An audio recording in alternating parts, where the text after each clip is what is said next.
11:59 at Radio Free America, and this is Uncle Sam with music and the truth until dawn. Right now, I got a few words for some of our brothers and sisters in the occupied zone. The chair is against the wall. The chair is against the wall. John has a long mustache. John has a long mustache. It's 12 o'clock, Americans, another day closer to victory. And for all of you out there on or behind the lines, this is your song. It's 11:59.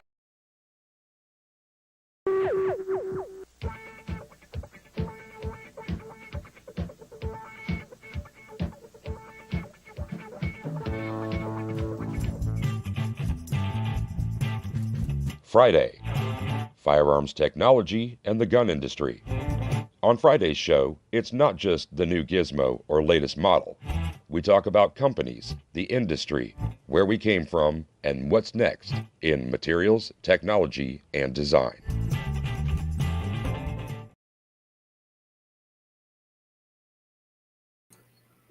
There we go. And then we'll bring this in.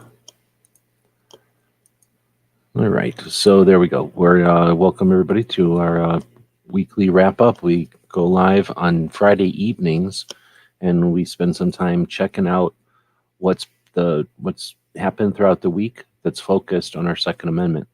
Earlier today, we had a surprise extra chat from a friend, Brooke Cheney, in Connecticut, and she was chatting about a couple of different updates and things, and one of them was a competition that she's getting ready for, she's practicing for, and raising awareness for, and that's a competition later in the next month, I think, at the end of next month, and it's put on by a place called Aiming for Zero, and that zero that they're aiming for is veteran suicides.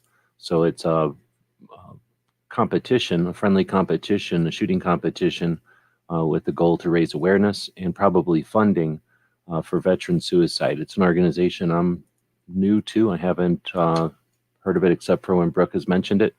So I'm just going to throw a link to it here. If anybody wants to check it out, I'll encourage you to do so. Spread it around, feel free.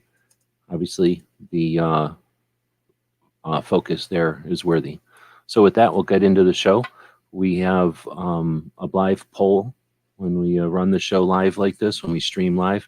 So if you're over on YouTube, it's absolutely free. You can just click on one of the options. And the question that we start off with is, was this a good week for 2A, for the Second Amendment? And I guess I should have asked. I'm assuming the audio is working okay. Thanks for some feedback. So was this a good week for 2A? We only got 4 votes right now, but the options are yes, a very good week. Yeah, a good week. I guess it was an okay week, or, you know, the thing. So we'll see what people think. I personally think this was one of the best. This was a really good week. And we didn't have any bad things to really taint it. It was just all good. Maybe I haven't been paying attention, and it turns out I'm oblivious to some fires that are happening in Arizona because they're happening way north of here.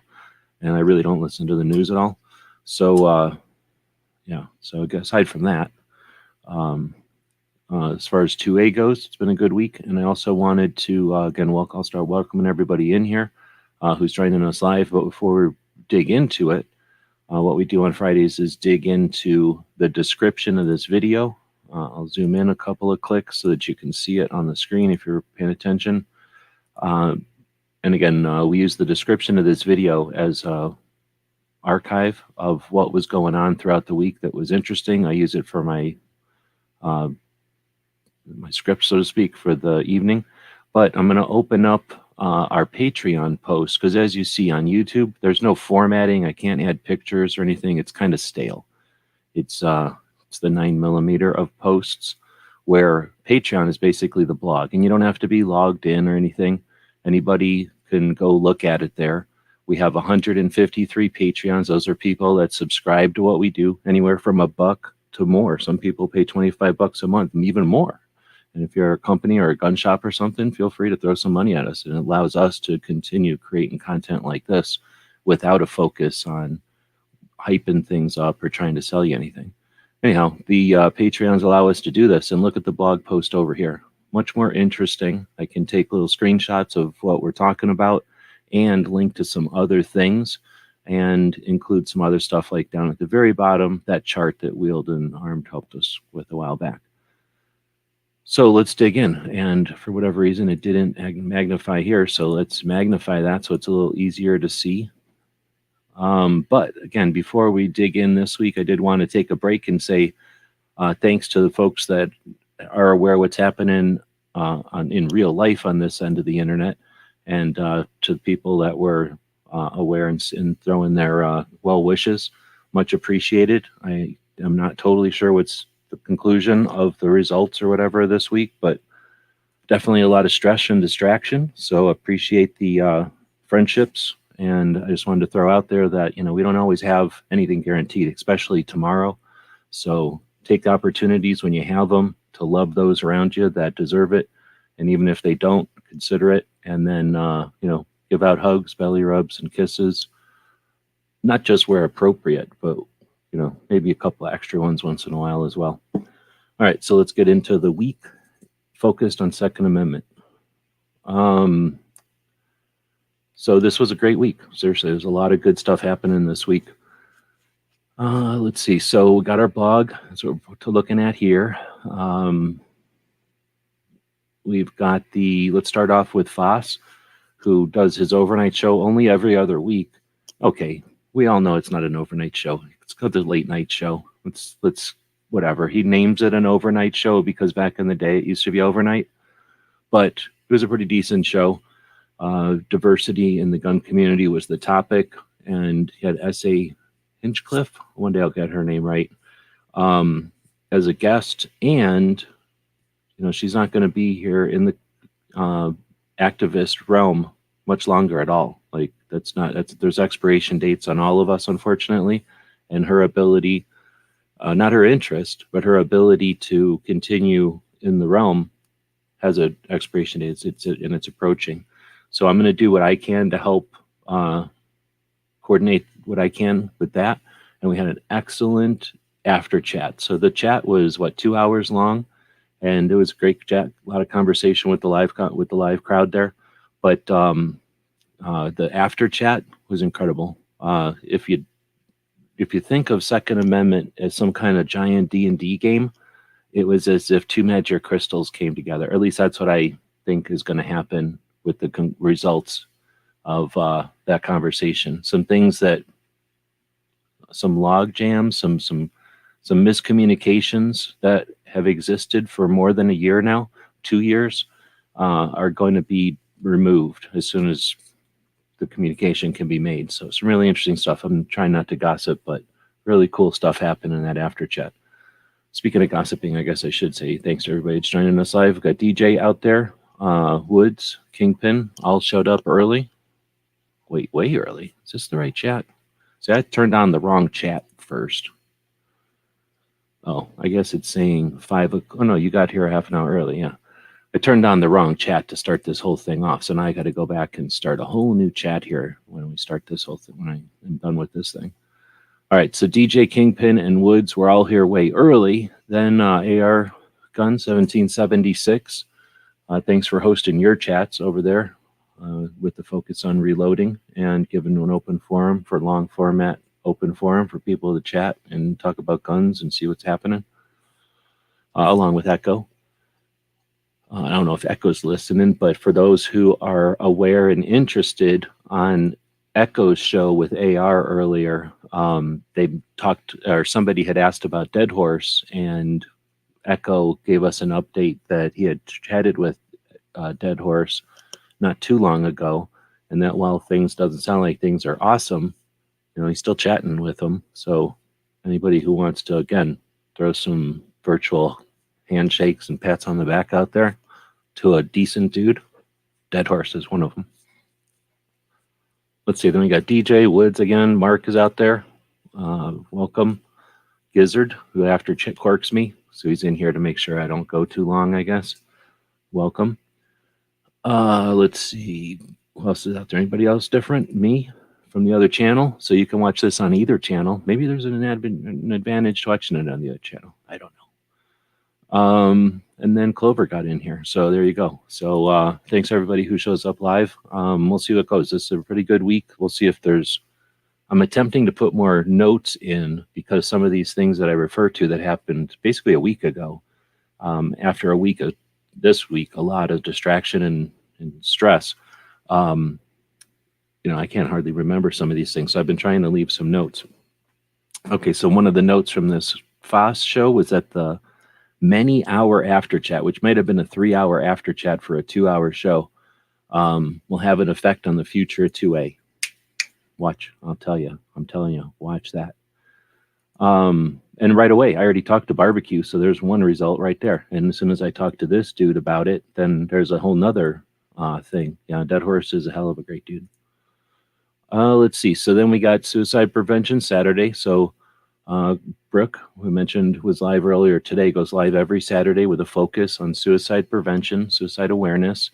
2 out of 3 firearms deaths are from suicide. So they want to say that our property is somehow a vice. Our property is somehow the problem, quote unquote.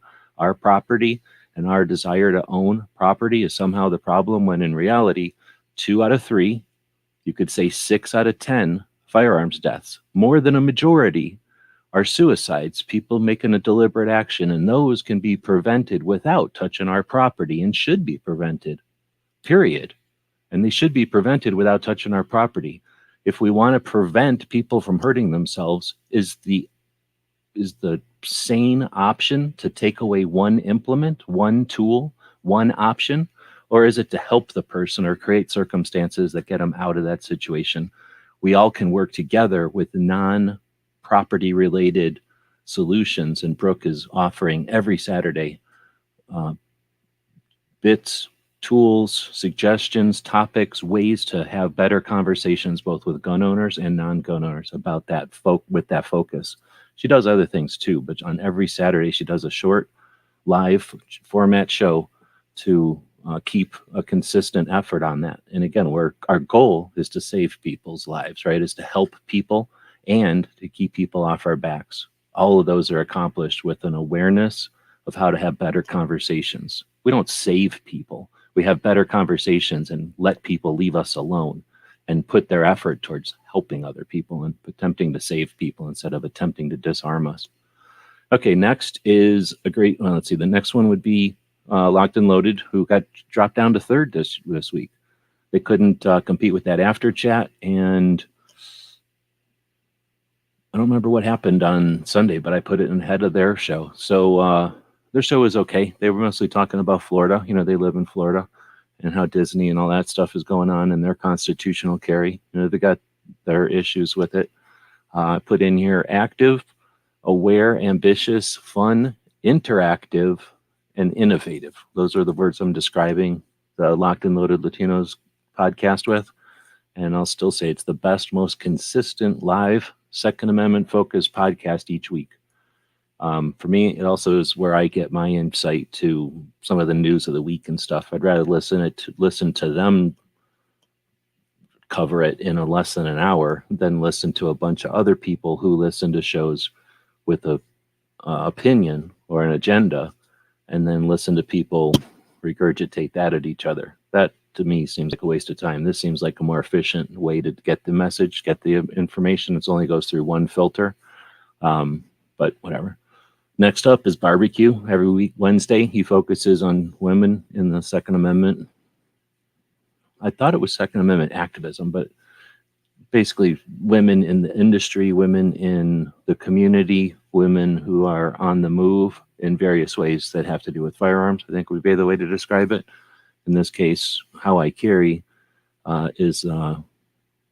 represents like all of that. So a real good interview, interesting, and you may not have heard of How I Carry. She's mostly on Instagram, although she does some YouTube stuff. She's mostly on Instagram. So if you're more into the YouTube stuff, you may not be familiar with her, but I think that her project, her channel, or whatever you want to call it, the way that she does her things over on Instagram are a pretty good indication of how the format of a quick, less than 1 minute, just sometimes videos that are moments long, have effect. And they can have effect to just get information across. They can have effect to be like a tease, like making fun of something, like a meme does, sarcastically, I guess. Or they can just be goofing around. And they also participate in the cultural thing that's going on with the whole TikTok and all that garbage. So these ladies that are capable and good at running their channels that are like adjacent to TikTok, it's interesting. So you're not going to do it, I doubt. Most people listening to this aren't running a channel that's positive, again, really close to being a TikTok channel. There's an example of one that's doing it, and then you can listen to her for an hour talking about listening. You can watch her listen to barbecue for an hour because that's how he interviews. Let's see. Then we get Cam on the reload. I'm going to start putting the reload higher on the list because you'll notice it's already at the top of the list or getting towards the top. I'm really digging that. It's basically a 1 hour, this case, an hour and 45 minutes, maybe 2 hour blog, long podcast. The guy, I'll think of his name in a minute, whoever the head of it is, he'll interview somebody sometimes or have a conversation with somebody for most of it. And then he has his editor guy on, and then they take the rest of the time and talk about topics. So between this and Locked and Loaded, that's all the news of the day I need.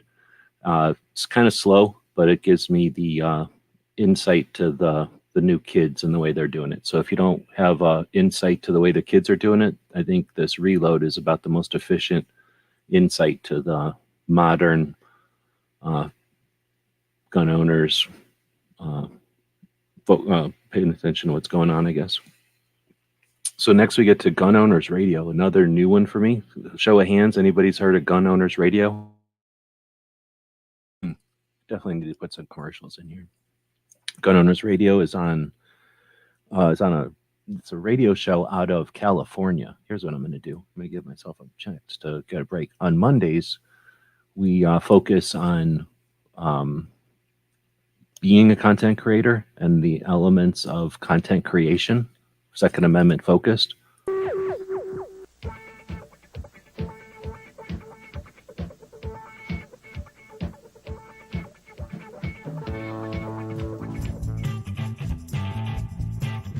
"2A New Media."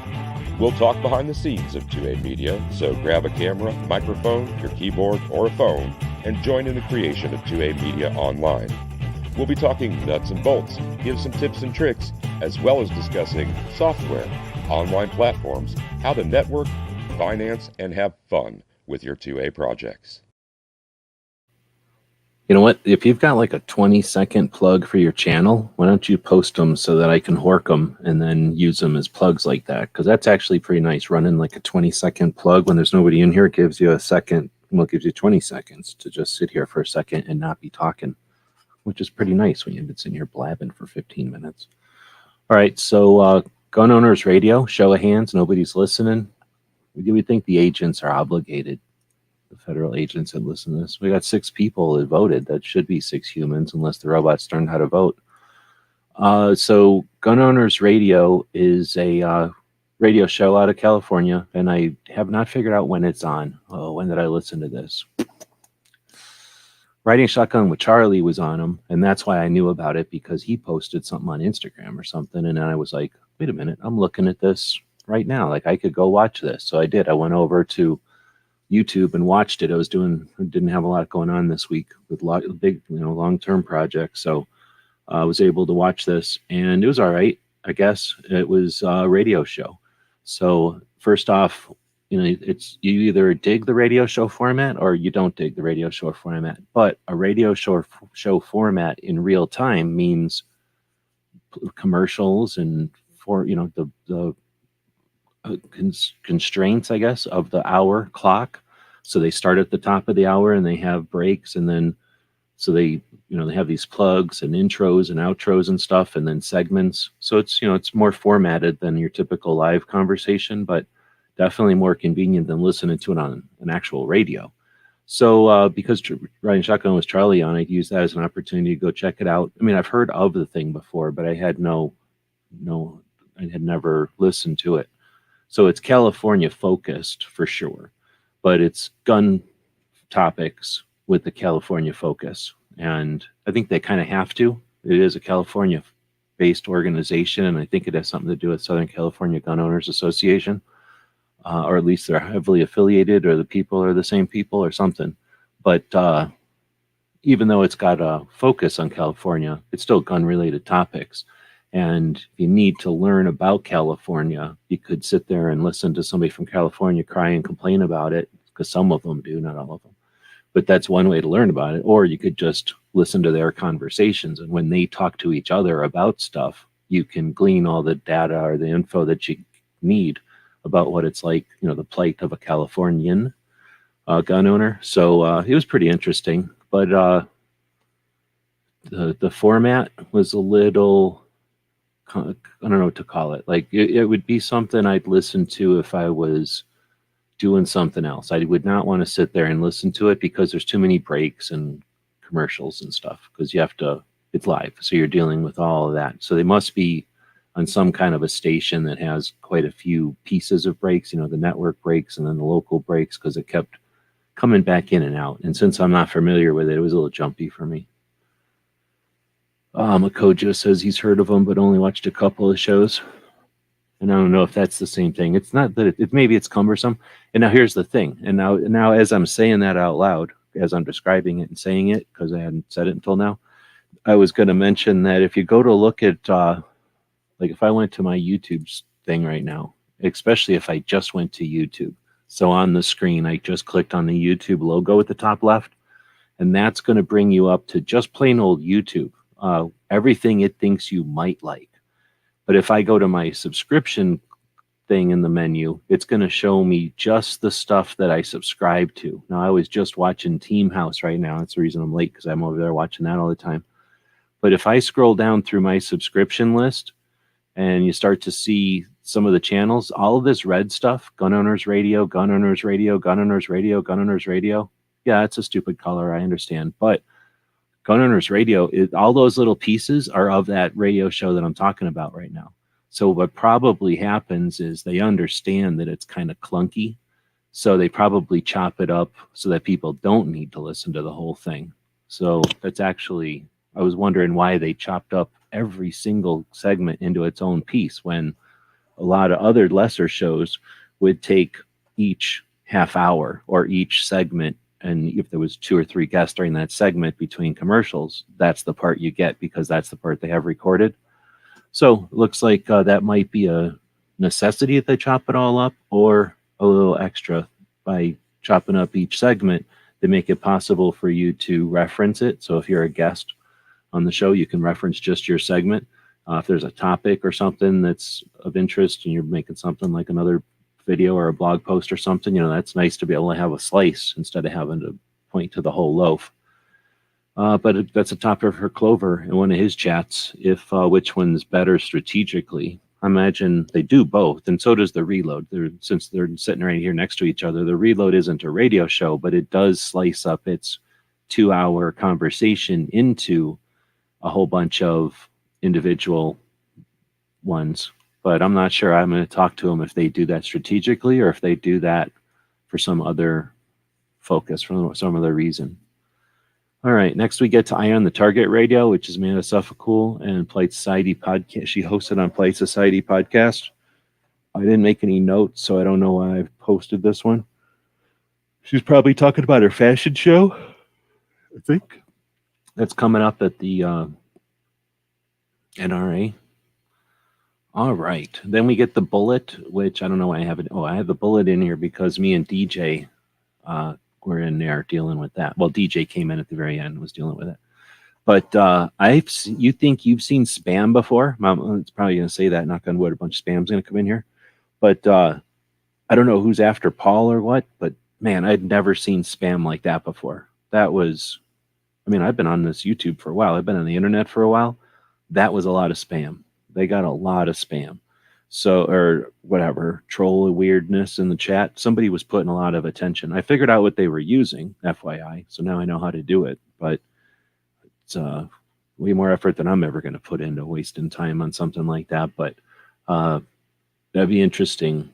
Yeah, exactly. Another conversation for this guy, because I'm curious if in the UDJ, if that's something where it's just Paul, or if it's the organization, if it's the religion of the organization, if it's the focus of the organization, if it's something else. You know what I mean? And the inefficiency, the ineffectiveness of their, I don't want to call it an attack because it really was just a nuisance. It was like having a zillion flies show up without any reason of knowing why they showed up. It was just annoying for a moment, and then it went away. But it was interesting because it was a lot more than you'd normally see.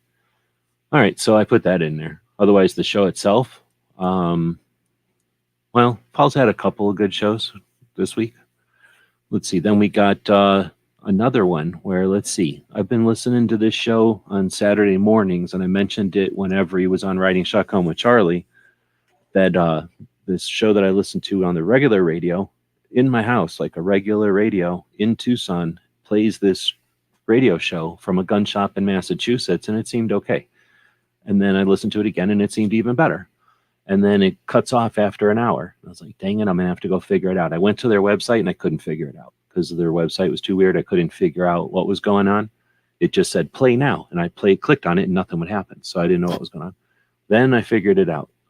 He was on Riding Shotgun with Charlie soon after that. We already talked about this in a show previously.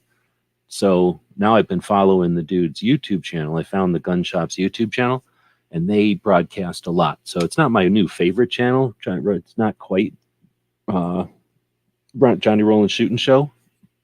But, oh, snap. I think Cape Gunworks might be the modern Johnny Roland Shooting Show. Not really, but he's close. He would be a good like sidekick for Johnny Roland. These two would hang out together and have a good time. Like that would be a cool you know what would be cool? Cape Gunworks sponsor and Johnny Roland Shooting Show. Holy crap, that would be good.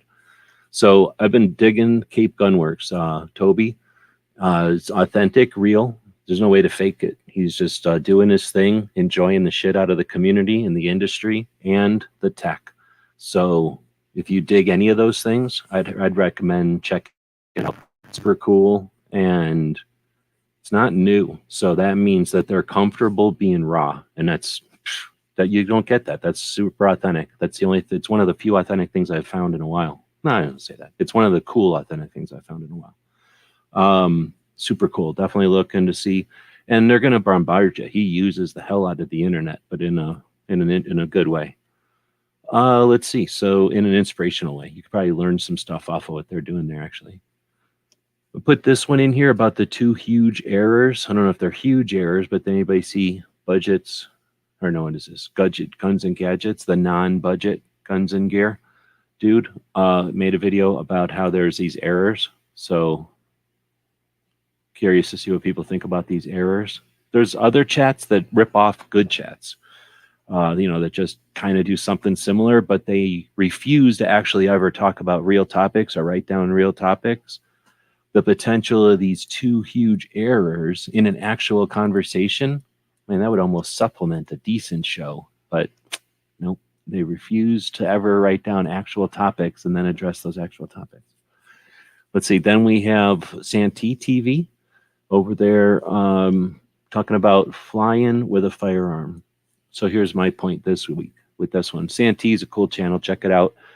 This video is interesting because it talks about her experience, or this new gun owner's experience with traveling with a firearm. But think about it this way. You know how long I've been on this planet and what percentage of that time I've been able to travel with a firearm in the United States without all kinds of crazy issues or doing it illegally? Very little. So this is the kind of world we live in. And if you want to only look at the ground and be like, man, the ground is still right there. It's just right there. We're standing on it. The ground is right there. All I got to do is fall down and I'm going to hit the ground. The ground is right there. But if you ever look the fuck up once in a while, you'd see that gun owners are sitting around brand new to guns, right? Brand new to guns, having conversations about flying with their guns because they wear their guns everywhere they go. Think about when those gun owners start getting more and more offended about the shit that we dreamt about. And they're offended because it ain't good enough yet. There's Weston. Seen him earlier today. Welcome again. So Santee, cool show. Plus, that's the evolution of guns right there. Speaking of the evolution of guns, yet to be Dr. Yamane. Had a couple of videos I went back and watched. So what, did I not post them in here? Oh no, see, I got weird spacing over here today. I didn't realize that when I was posting it, I guess. So there's two of them here. One of them is finding common ground on the gun violence prevention. And I posted a few questions in there. We're going to go take a look at those questions. And then he also had another one. Are gun owners thoughtful risk analysts? Right? So think about that. Do we analyze risk thoughtfully as gun owners? You ever thought about that question in a live chat, or is it more of like, hey, what did they tell us on the news or whatever? So there's people that can't deal with this guy, and I get it. Come on, man. Are you going to pause? All right. So there's people that can't deal with this guy, and I get it. But I dig that he's out there cutting ground. And in this one, I challenged him, and he hasn't given me an answer. So he might be busy, or I might have stumped him. But basically in this one, finding common ground on gun violence, and he starts off this one with something like, actually here, let me just play it for you and let me know what you think of this. The violence prevention workshop I've been attending in Hartford has just wrapped up, and I want to share some final thoughts from that while they're still fresh in my mind, although I've been drinking from a fire hose of information for the past day and a half. So I'm not sure how coherent my thoughts will be. Come on.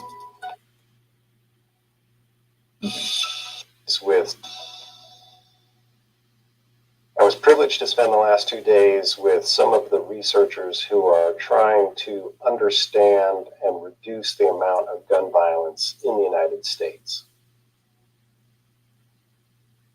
I pause there to let those people who object to the term gun violence leave. For myself, I don't mind the term gun violence because when we look at... All right. So gun violence is chalk on and nails on a chalkboard. And I don't know how many of y'all were listening to that. Having a bunch of hello fests in the chat over here. Everybody's jumping around between chat rooms, I guess. But the gun violence bullcrap narrative is something that those of us that have been going to gun rights policy since, at least I've been going since 2015. I've been listening to them for longer than that. And that's something that somebody who I have almost nothing. Anyway, another guy who brings this up for years is Alan Corwin, who's always had a focus on being articulate and specific when having conversations about what the Second Amendment protects. Notice I almost always attempt to say what the Second Amendment protects, because that's what we're really talking about, is the fundamental things, not the property, but the fundamental aspects of our liberty, that the Second Amendment is the individual freedom, the fundamentals that the Second Amendment is telling the government, you can't touch this. So gun violence is specific. Gun violence was strategic, and gun violence has been effective. So for a dude to come along and, you know, makes a big deal about how he's new to guns and new to this culture and studying it and whatnot, and that he's willing to straddle with the other side, coming in and starting off the video like that, you know, it's tough. He's throwing something down there. So anyway, so what I said was, although I do not understand why the position that I like to be challenged, therefore I have the right to challenge others or ignore those people's feelings or perspectives, I appreciate you addressing the point of view. So I don't agree with this position that, like, oh, I can handle the term gun violence, therefore everybody I know has to be able to handle it. Well, fuck you. I don't have to handle it. You haven't had the abuse. I grew up as a victim of this bullshit manipulation. And I'm not going to go suck up to their bullshit manipulation and be like, oh, I'll ignore that. I'll ignore it after I say something, or I'll ignore it after I address it. And if I'm not addressing it in a way that's productive or effective, let me know so I can be more effective or productive. But the fuck if I'm going to not address an abuser's abuse just because time has gone by. So let me know if I'm wrong about that. But like I say, I'm interested in when these guys are out doing stuff, but if I'm gonna cuddle up to manipulations, things that are specifically engineered to divide us. So I didn't dig that one. The other one, thoughtful risk analysis, I thought was more what I'm used to from not Dr. Yamane. I only say that because I can't remember that he's a professor all the time. I'm not trying to be a dick. But I'm also going to, what do you call it? Welcome to Light Over Heat with Professor. I'm going to also call them on it when, you know what I'm saying? When they're like, oh, I'm new and everything, but here, I'm going to speak for everybody. No, you're not if you're new. So 10th thumb up, risk evaluation is an interesting approach to the discussion. Thank you for focusing on it. Bringing up vices as a risk is one approach. Oh, okay. So basically in this video, he goes, gun owners, are we thoughtful risk analysts? So I think one of the researchers potentially that he's hanging out with at that thing, that concert or whatever, gun control concert that he went to, they were like, hey, gun owners are bringing guns into their house and that's so dangerous. And if we just managed other people's risk for them, then the world's better. And, you know, the state wins and all whatever. So his deal was, oh, you know what? I also am aware of that, but I also smoke cigars. And then I also drink booze. And then he goes, here's a bunch of stats about drinking booze and smoking cigars or whatever. And that I don't have to have a license to do those things. And I was like, okay, that's fine. Like he did bring up good comparisons, I guess, right? But I said bringing up vices as risk is one approach. However, we have risk daily and more intimately uncountable times that revolve around others and their self-interest in not disrupting the status quo. What I meant like that is like, think of all the waiters and elevator operators and people standing next to you on stairs. Nobody has an interest in you hurting yourself. Like everyone wants everything to just go along normally so that their stuff can go along normally as well. And and those examples have nothing to do with vice, but I think bringing up guns as, oh, it's just like having a drink or it's just like smoking. Like, no, it isn't. Not at all. It's more like driving a car. It's more like walking up and down stairs. If you're suggesting that we are bringing more risk into our lives, then how much more risk is it if you live in a city that goes up and down stairs? Because I don't go up and down stairs hardly ever. I was talking about it one time. The most stairs I go up and down is at SHOT Show. Like I don't ever go up and down stairs. I live in Tucson. There's nothing with stairs anywhere. I go up down 2 stairs a year maybe. So I'd be happy if there was a tax on every 3 or 4 flights of stairs you went up. Some of you people with 3 or 4 stories, well, how dare you have that many stairs? Have you ever heard how dangerous gravity is? How dare you have gravity? I think you should have to pay some extra tax if you have 3 floors. I live perfectly fine on 1 floor with only going up 2 steps ever. Anything more than 3 steps is unacceptable risk, right? So that's the same analogies without suggesting that gun is a vice. And I'll still keep telling him, I'll bring it, you know, I'm not going to give him everything when he's brand new and he's speaking for all of us.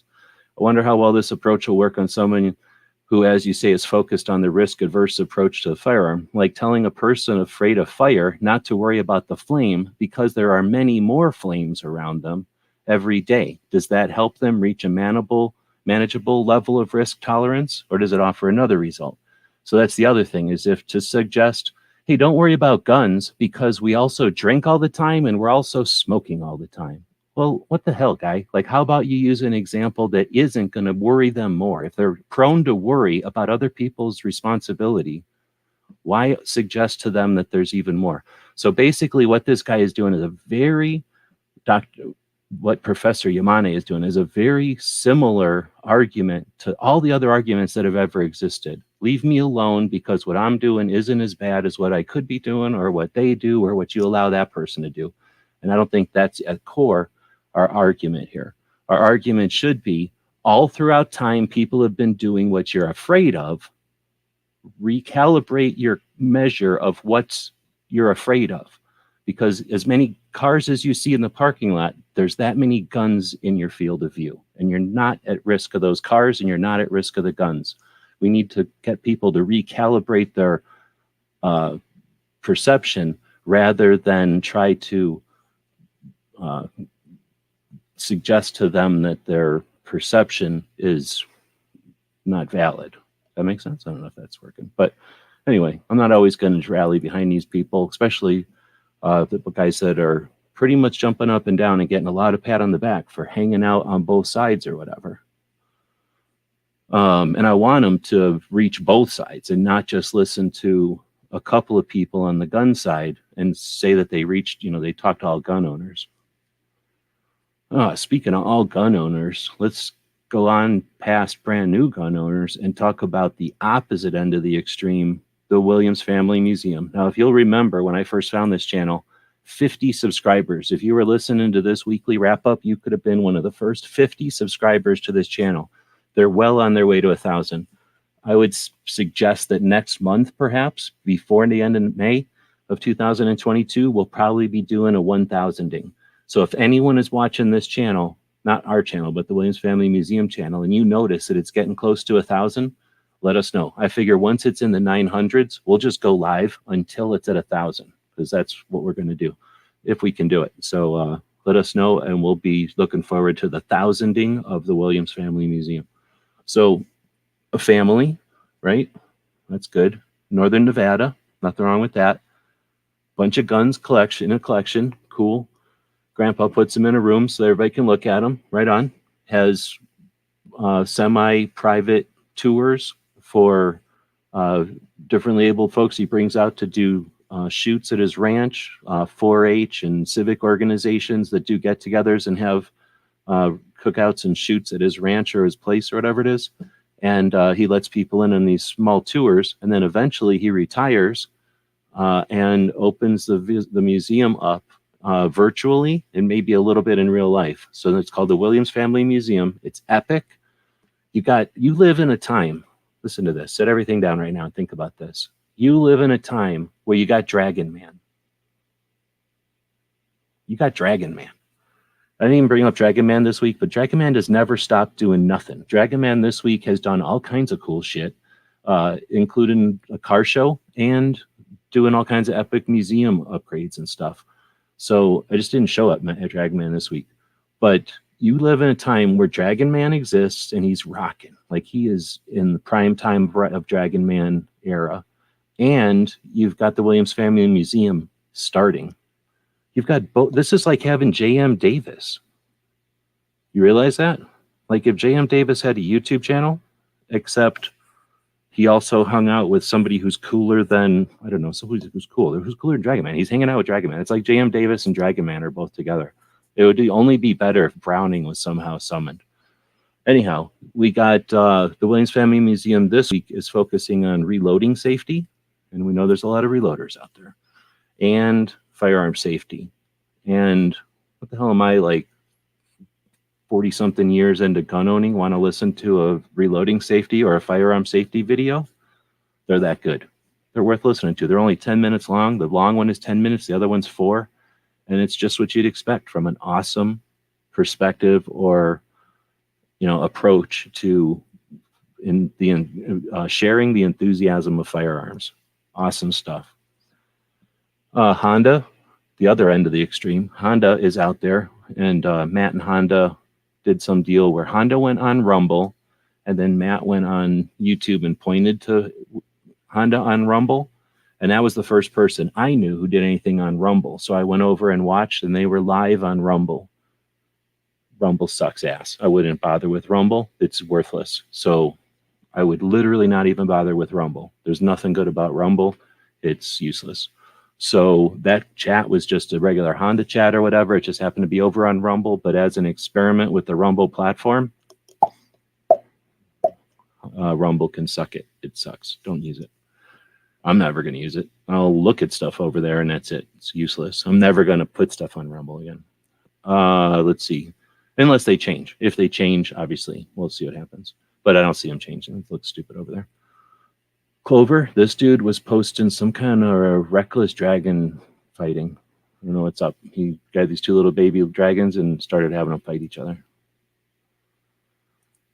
Weston is saying, oh, you're talking about Williams Family Museum? Yeah, they're freaking awesome. And they do shorts. What's fun is that it's the family doing it. You know that Grandpa is the guy saying stuff, and Dad is the guy, facilitating the museum, probably the guns and FFL and all that stuff. And then there's probably other kids, brothers, whatever.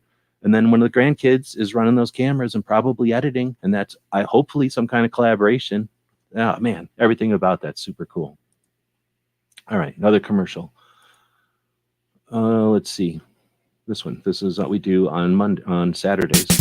AskGunQuestions.com is a website that we built back in 2007. And since then, for the last 15 years, people have been able to ask questions of simple to advanced nature, and we attempt to answer them in different ways over the years.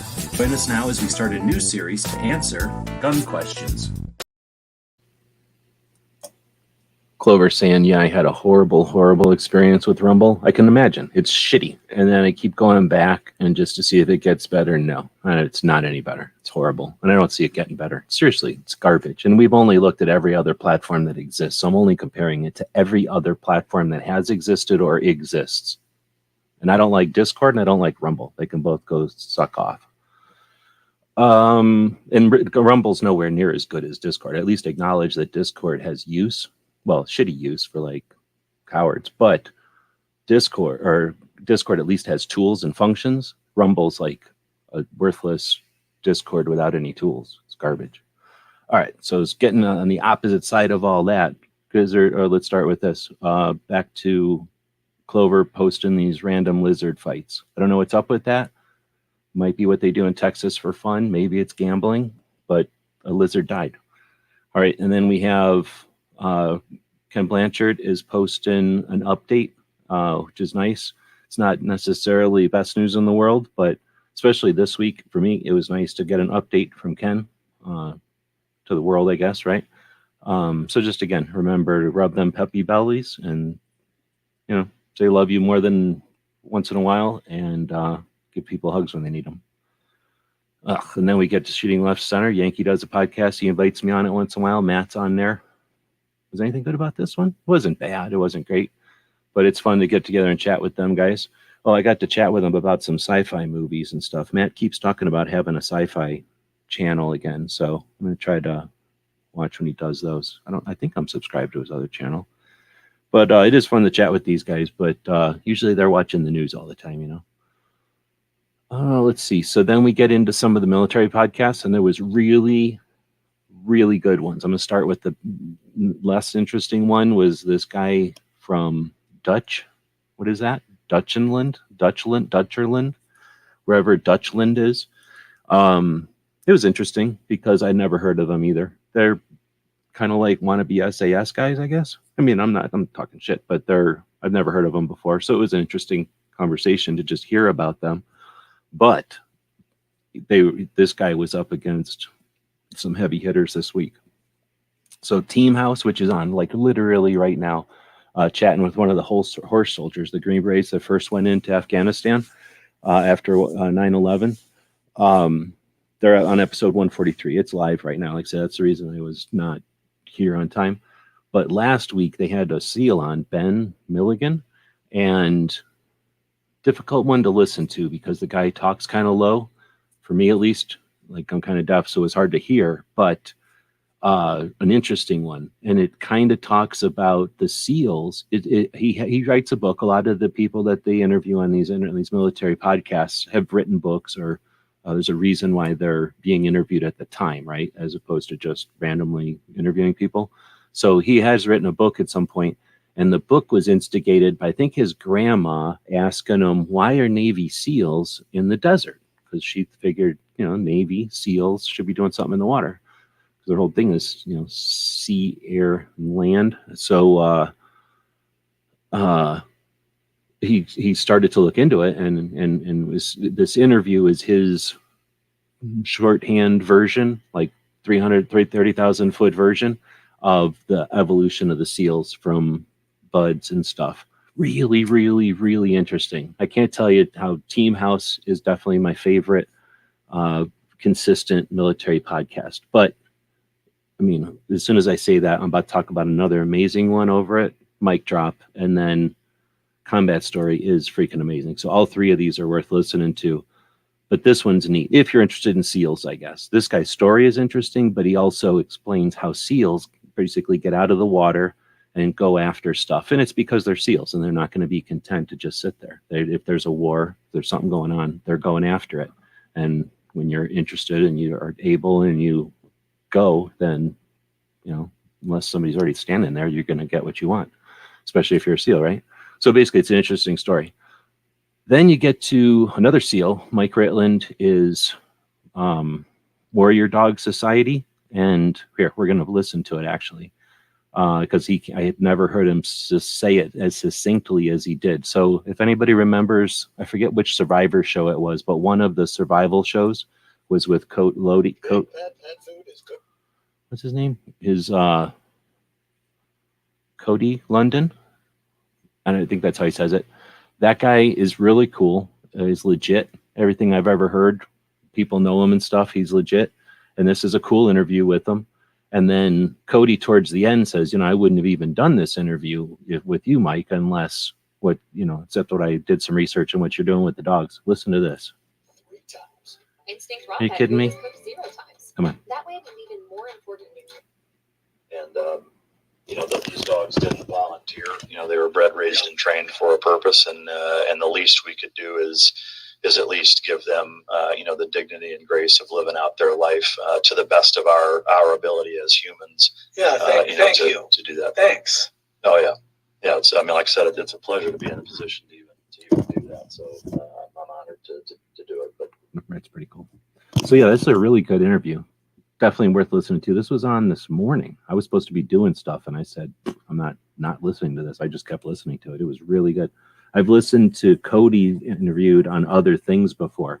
So having him on Mic Drop was epic. Definitely epic. Yeah, dual survival things. He does not like that show. Spoiler alert. He did not like being on that show. So really good stuff from the military podcast. And like I say, right now, the team house is interviewing a beret that was one of the horse soldiers that were the first Green Berets to hit Afghanistan back in the day. To set up all the bombing with the raid lasers and stuff.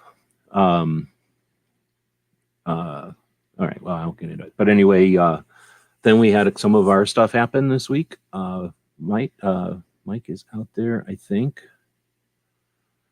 Suggested a while back, or Mark, sorry, I can't find, wasn't in here earlier.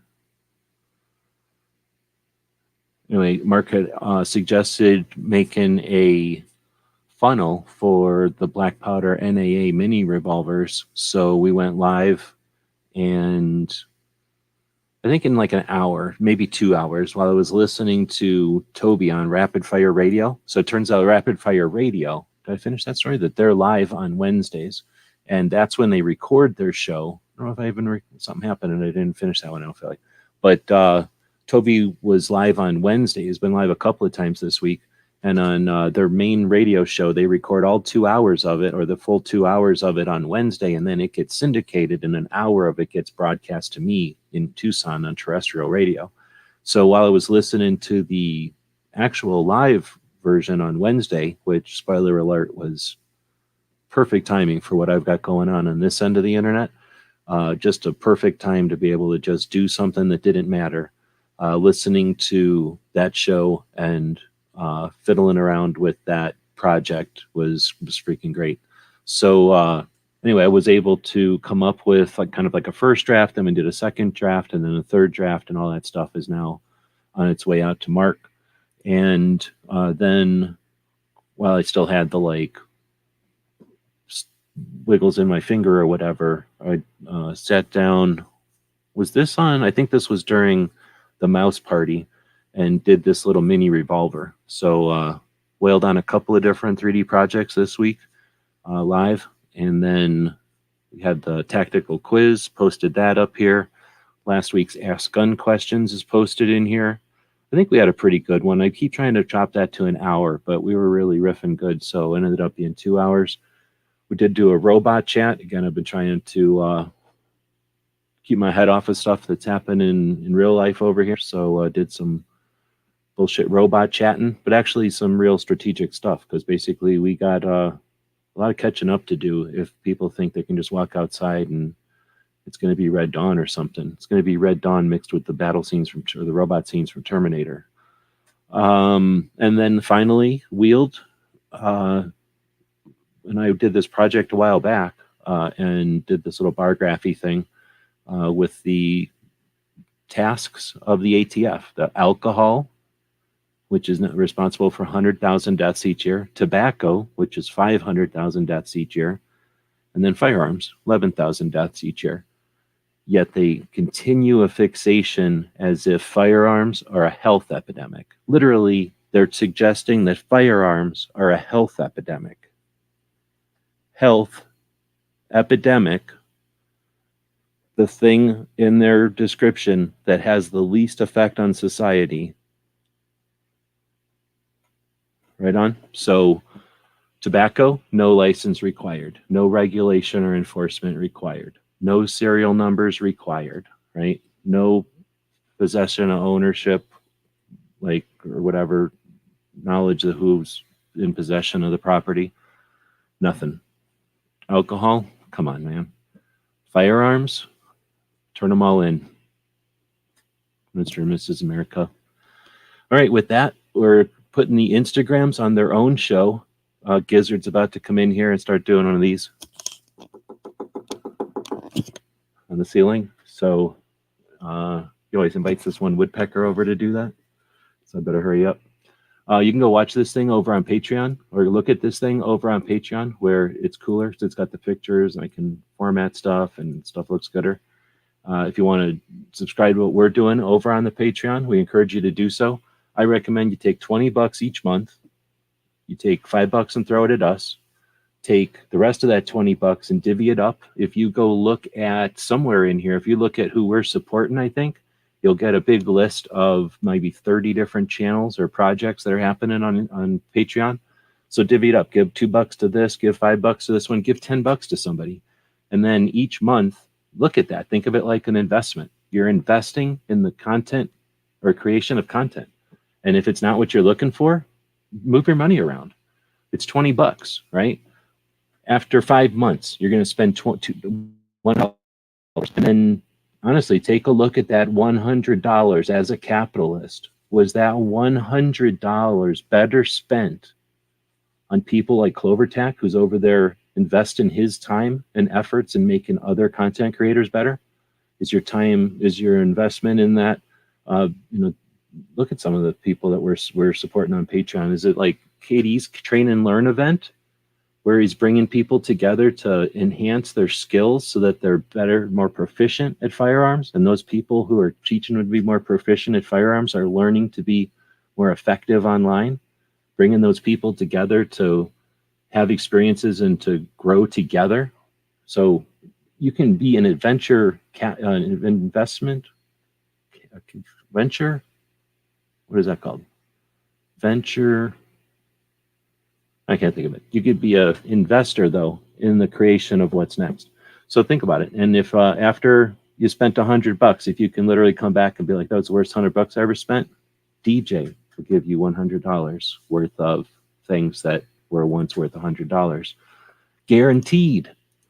Or your money back. So, no, not your money back. Just guaranteed that you'll get $100 of things that were at one time worth $100.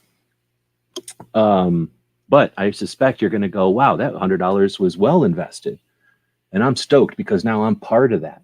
And my $5, because more than one person's going to listen to this. So what if 10 people listen to this? And that's another, that's $5 times 10. That's $50 going to somebody. And they go, oh, snap, for $50, I'm doing that thing. I'm going to that place. I'm adding that thing. Or I'm going to take the time to put this thing, or I'm going to do that. And then, you know what I'm saying? That's what we're talking about. Is it a good time to do that right before a midterm election, right before we start seeing momentum? I don't know. A lot of people would say if you do nothing, then you can expect the results. That being said, we'll end this one here. We'll look at the poll over on the other side there. Was this a good week for 2A? 54% of the people that are watching this chat, which is 13 people, said yes, it was a good week for 2A. Very good week, actually. Then trying to capture this whole thing so that it doesn't get lost to the time. Only 8% said, yeah, it's a good week. 31 said they guess it was an okay week. And 8% of people wish they were hanging out with Biden instead of watching this. So we'll end that poll. We will, I'll shove it somewhere here so that I don't lose it. But we'll say thanks for watching. Gizzard is live after this in a long format conversation about guns. They'll do Gorn. There's stuff to win. He feeds people, literally, during his show. Brooke Cheney does a suicide prevention chat tomorrow. Highly recommend you check that out, especially if you want to be more effective and efficient with your conversations with both gun owners and antis. If you want to bring things to the table that make them go, oh man, I never thought of it that way. Maybe we can work together at something besides arguing about your property. Maybe we can take the possession of what we own off the table and save lives at the same time. If you think that's something that's worth, 15 to 20 minutes of your week, check that out on Saturday afternoons. So then, thanks DJ for helping out on so many people's chats. Thanks CloverTac for the amazing package today. I did not expect that. Thank you.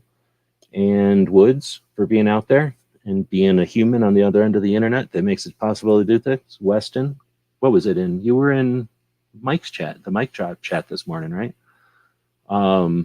Yeah, chatting with Cody. That was a freaking amazing chat, dude.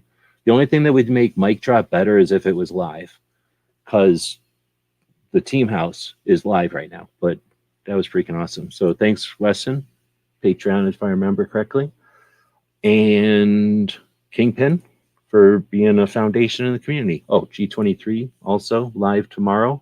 Yeah, we definitely need to talk. That video with Chris, the book that Chris signed for me, I was thinking we'll do something for Patreons, but give it away on your channel so that you can pick the method or pick the person at least.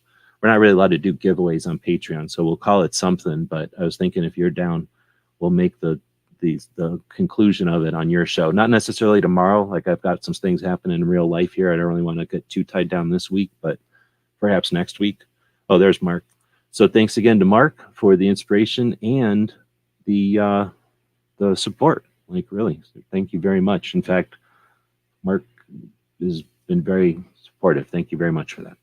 All right, with that, we're ending it now and suggesting you head over to, is that happening? Is that happening? I didn't think anybody was doing that today.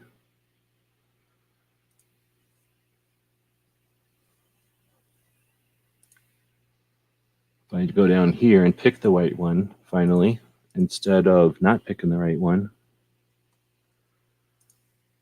0. What are you talking about, dude? There's nobody is even in it. So there was a scroll running throughout the show that said, if you typed in the hashtag DGS, you'd get it. But with just DJ in it, he won it. Thanks everybody for showing up.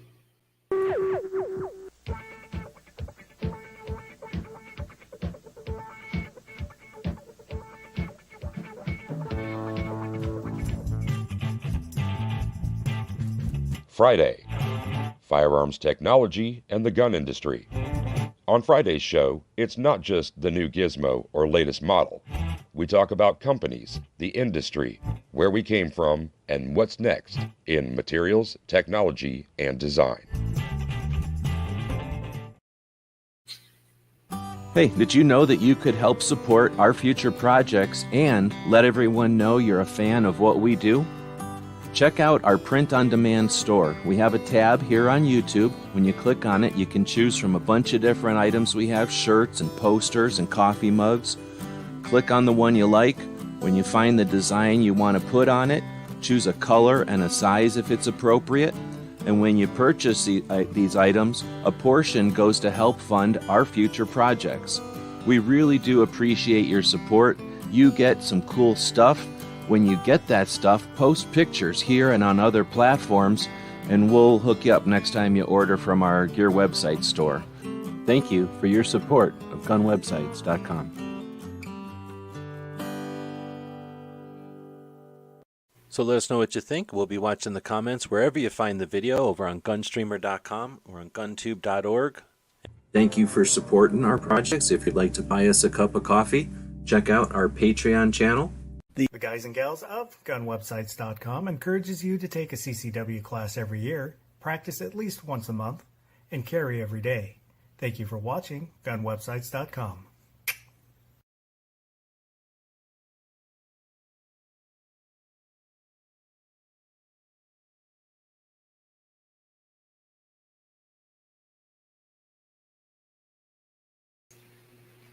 Nice. So DJ wins. I don't think anybody stuck around to play or watch except for Mark, DJ, and G23. So that's quite a few winnings. We're going to have to go and do some sort of live chat just to figure out what all loot DJ's got coming to him.